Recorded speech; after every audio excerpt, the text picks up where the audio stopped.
যোৱা কিছু বছৰ ধৰি মাননীয় প্ৰধানমন্ত্ৰী নৰেন্দ্ৰ মোদী ডাঙৰীয়াৰ আগ্ৰহ আৰু আহ্বান মৰ্মে সাংসদ খেল প্ৰতিযোগিতা সমগ্ৰ দেশত অনুষ্ঠিত হৈ আহিছে। আমি দৰং ওদালগুৰি লোকসভা সমষ্টিটো অহা 6 আৰু 7 ডিচেম্বৰ তাৰিখে ব্যাপক আয়োজনেৰে আমি এই সাংসদ খেল প্ৰতিযোগিতা অনুষ্ঠিত কৰাৰ বাবে আজি আমাৰ এক সামূহিক বৈঠক হৈছে। তাত আমি সিদ্ধান্ত গ্ৰহণ কৰিছোঁ। পৰম্পৰাগত ভাৰতীয় খেল লগতে আজি গোটেই ভাৰতবৰ্ষত বা বিশ্বত যি খেলে বহু ডেকা যুৱক যুৱতীক কৰ্মসংস্থাপন বা জীৱন জীৱিকাত সহায় কৰিছে, তেনেকুৱা কিছু খেলক আমি সন্নিৱিষ্ট কৰি অন্তৰ্ভুক্তিৰে আমি এই সাংসদ খেল প্ৰতিযোগিতা আয়োজন কৰিম। মঙলদৈ মহাবিদ্যালয় খেলপথাৰত প্ৰথম আমি ঠিক কৰিছোঁ এখন প্ৰদৰ্শনীমূলক ফুটবল খেল। সেই ফুটবল খেলখনত আমি আলোচনা কৰি আছোঁ। উত্তৰ পূৰ্বাঞ্চলৰ বিশিষ্ট 2টা টীমক আমি নিমন্ত্ৰণ কৰিম আৰু তেওঁলোকৰ সেই খেলৰ জৰিয়তে আমি সাংসদ খেল প্ৰতিযোগিতা আৰম্ভণি কৰিম। তাৰ লগে লগে আমি কাবাডী প্ৰতিযোগিতা, তাৰপিছত আমাৰ ভলীবল প্ৰতিযোগিতা, তাৰপিছত কাৰাটে প্ৰতিযোগিতা, তাৰপিছত আপোনাৰ যোগা, তাৰপিছত পৰম্পৰাগত কিছু খেল যেনেকৈ ৰছী টনা খেল, যেনেকৈ কলহ ভঙা খেল, যেনেকৈ মিউজিক চেয়াৰ, এনেকুৱা কিছু পৰম্পৰাগত খেল আমি আয়োজন কৰিম আৰু অধিকাধিক যাতে অংশগ্ৰহণ হ'ব পাৰে তাক সুনিশ্চিত কৰিব পাৰে গ্ৰুপ হিচাপে আমি এই খেলবিলাক আয়োজন কৰিবৰ কাৰণে আমি থিৰাং কৰিছোঁ। আৰু এই সাংসদ খেলৰ জৰিয়তে আমি এটা ক্ৰীড়াৰ প্ৰতি আমি যুৱ প্ৰজন্মৰ অনুৰাগ কেনেকৈ বৃদ্ধি কৰিব পাৰি বা ক্ৰীড়াৰ জৰিয়তে শত সহস্ৰ যুৱকক কেনেকৈ তেওঁলোকৰ জীৱন আৰু জীৱিকাত আমি উৎসাহিত কৰিব পাৰোঁ। কাৰণ আজি খেল এতিয়া জীৱন পদ্ধতিলৈ ৰূপান্তৰ হৈছে আৰু সেইকাৰণে আমি এই খেলৰ জৰিয়তে এটা ইতিবাচক বাতাবৰণ সমাজত যাতে সৃষ্টি কৰিব পাৰোঁ আৰু এটা মানে চিন্তা যিটো হয়, যিটো পজিটিভ এটা এনাৰ্জি যাতে আমি সমাজখনক দিব পাৰোঁ, তাৰ কাৰণে এই সাংসদ খেল প্ৰতিযোগিতা আমি আয়োজন কৰিছোঁ। মই 10টা নহয় 11টা সমষ্টিয়ে 11টা সমষ্টিৰ পৰা বিভিন্ন দল আহি এই প্ৰতিযোগিতাত অংশগ্ৰহণ কৰিব। ইতিমধ্যে আমি মুখ্য উপদেষ্টা হিচাপে স্থানীয় বিধায়ক বসন্ত দাস আৰু আমাৰ চিপাঝাৰৰ বিধায়ক ডক্টৰ পৰমানন্দ ৰাজবংশীক মুখ্য উপদেষ্টা আমি 3জন হিচাপে থাকি সভাপতি হিচাপে গুৰুজ্যোতি দাস আৰু মুখ্য সম্পাদক হিচাপে প্ৰতাপ বৰদলৈ আৰু আমাৰ DSOক নেতৃত্বত এই খেলখন যাতে আমি সুকলমে অনুষ্ঠিত কৰিব পাৰোঁ, তাৰ কাৰণে এখন আমি আজি সমিতিৰো আমি গঠন কৰাৰ চিন্তা চৰ্চা কৰিছোঁ। দৰং জিলাখনৰ বিভিন্ন খেল সংগঠক আৰু বিভিন্ন ভেটাৰান খেলুৱৈ আমি এটা ভাবিছোঁ যে এটা প্ৰদৰ্শনীমূলকভাৱে হ'লেও যিসকল মানে ভেটাৰান প্লেয়াৰ আছে তেওঁলোকৰ মাজতো এটা খেল আমি কিছু খেল আয়োজন কৰিবৰ কাৰণে চিন্তা কৰিছোঁ। গতিকে এনেধৰণে এখন আয়োজক সমিতি আমি গঠন কৰিছোঁ আৰু তাৰ লগে লগে আমাৰ ৰিচিপশ্যন কমিটি এখনো গঠন হ'ব, যিহেতু 2 দিন পূৰা মঙলদৈ ক্ৰীড়াময় হ'ব। 6 আৰু 7 তাৰিখে বিভিন্ন খেল, বিভিন্ন খেলুৱৈ, ক্ৰীড়া সংগঠক, সমাজৰ বিভিন্ন স্তৰৰ ব্যক্তি সকলোৱে আহি মঙলদৈ মহাবিদ্যালয় খেলপথাৰত এই অনুষ্ঠান উপভোগ কৰিব পাৰিব। আৰু প্ৰথম দিনাৰ যিখন ফুটবল খেল এইখন দিবা-নৈশ হ'ব। গতিকে নিশাৰ মানে লাইটৰ পোহৰতে আমি এই খেলখন আয়োজন কৰিম আৰু পিছদিনালৈকে এই খেলখন চলিব। স্পেচিয়েল ৰিভিউ বিশেষ সংশোধনী ভোটাৰ লিষ্টৰ ইতিমধ্যে ঘোষণা কৰা হৈছে। ভাৰতবৰ্ষৰ নিৰ্বাচন আয়োগে, অসম ৰাজ্যিক নিৰ্বাচন আয়োগে এই ক্ষেত্ৰত ইতিমধ্যে বিভিন্ন ৰাজনৈতিক দলৰ লগত আলাপ আলোচনাত যোৱাকালি মিলিত হৈছে। আমিও তাত আমাৰো প্ৰতিনিধি তাত উপস্থিত আছিল। আমি নিৰ্বাচন আয়োগৰ এই সিদ্ধান্তক, বিশেষ সংশোধনী সিদ্ধান্তক আমি আদৰণি জনাইছোঁ আৰু অহা 25 নৱেম্বৰৰ পৰা 20 ডিচেম্বৰলৈকে যে ঘৰে ঘৰে BLO বুথ লেভেল অফিচাৰ গৈ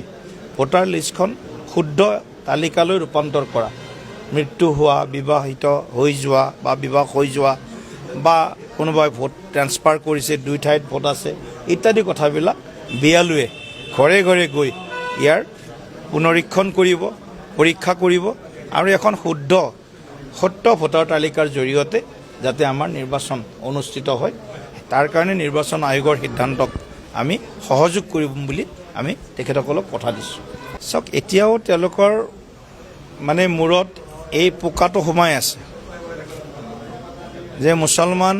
ভোট হিন্দু ভোট খ্ৰীষ্টান ভোট ইত্যাদি যিবিলাক কংগ্ৰেছে যিবিলাক পৰম্পৰা বাহক হিচাপে লৈ আনিছে কংগ্ৰেছে সদায় কমিউনেল লাইনত চিন্তা কৰে AIUDF কংগ্ৰেছৰ নলে গলে লগা বন্ধু এটা মুদ্ৰাৰ ইপিঠি আৰু সিপিঠি কংগ্ৰেছ আৰু AIUDF গতিকে তেওঁলোকে বাহিৰত দেখি কেতেৰা মাৰিবা ভিতৰে নেৰিবা বেঠা কংগ্ৰেছৰ এই নীতিটো AIUDFৰ লগত যি তেওঁলোকৰ ভিতৰুৱা সম্পৰ্ক আছে এই কথাটো বাৰে বাৰে প্ৰতিপন্ন হৈছে গতিকে এতিয়া বদৰুদ্দিন আজমল ডাঙৰীয়াক অসমত আজি মুছলমান সংখ্যালঘু সম্প্ৰদায় কিদৰে আদৰি লয় কংগ্ৰেছক কিদৰে আদৰি লয় সেইটো তেওঁলোকৰ ভিতৰৰ কথা তাত আমি সোমাবলগীয়া নাই আমি এইটোৱে চিন্তা কৰিছোঁ যে এইবাৰ অসমখনক ৰক্ষা কৰিব পৰা শক্তি কোন অসমৰ মিত্ৰ কোন অসমক ভালপোৱা অসমৰ মিত্ৰ শক্তি মিত্ৰ ভোটদাতা ৰাইজক যাতে একত্ৰিত কৰি ৰাখিব পাৰোঁ সেই কথাটোত আমি সকলো ধৰণে আমি সাজু হৈছোঁ আৰু তাৰ কাৰণে আমি ইয়াত কোনো ধৰ্মৰ মেৰুকৰণ বা যি কয় পলাৰাইজেশ্যন সেইবিলাকত আমি বিশ্বাস কৰা নাই আমি অসমক ভালপোৱা শক্তিসমূহক একত্ৰিত কৰি এখন সুৰক্ষিত আৰু বিকশিত অসম নিৰ্মাণৰ আমাৰ যি সংকল্প সেই সংকল্পক আমি আগবঢ়াই লৈ যাবৰ কাৰণে ইতিমধ্যে আমি সাজু হৈছোঁ নিশ্চিতভাৱে কংগ্ৰেছ বা AIUDFৰ ৰণনীতি তেওঁলোকে ধৰণে চিন্তা কৰিব কিন্তু আজিৰ দিনত অসমৰ খিলঞ্জীয়া মানুহৰ ওপৰত বা অসমীয়া মূলৰ ভাৰতীয় মূলৰ মানুহৰ ওপৰত যি অত্যাচাৰ চলিছিল কংগ্ৰেছৰ দিনত আমাৰ মাটি ভেটি আমাৰ আধ্যাত্মিক স্থান আমাৰ সভ্যতাৰ ওপৰত যে আক্ৰমণ সেই আক্ৰমণৰ এটা উচিত প্ৰত্যুত্তৰ দিব লগা হ'লে অসমৰ উজনিৰ পৰা নামনিলৈ দক্ষিণৰ পৰা উত্তৰলৈকে সকলোৱে একত্ৰিত হৈ আমি এই মিয়া শক্তিৰ বিৰুদ্ধে আমি যুঁজ দিব লাগিব OACৰ লগত আহিবনে নাহে নাজানো OACও বহুত বুদ্ধিমান হয় গতিকে তেখেতে আহে যদি সেইটো সময়ত চোৱা যাব OACটো ক্ষতি হ'বনে ভাল হ'বনে কি হ'ব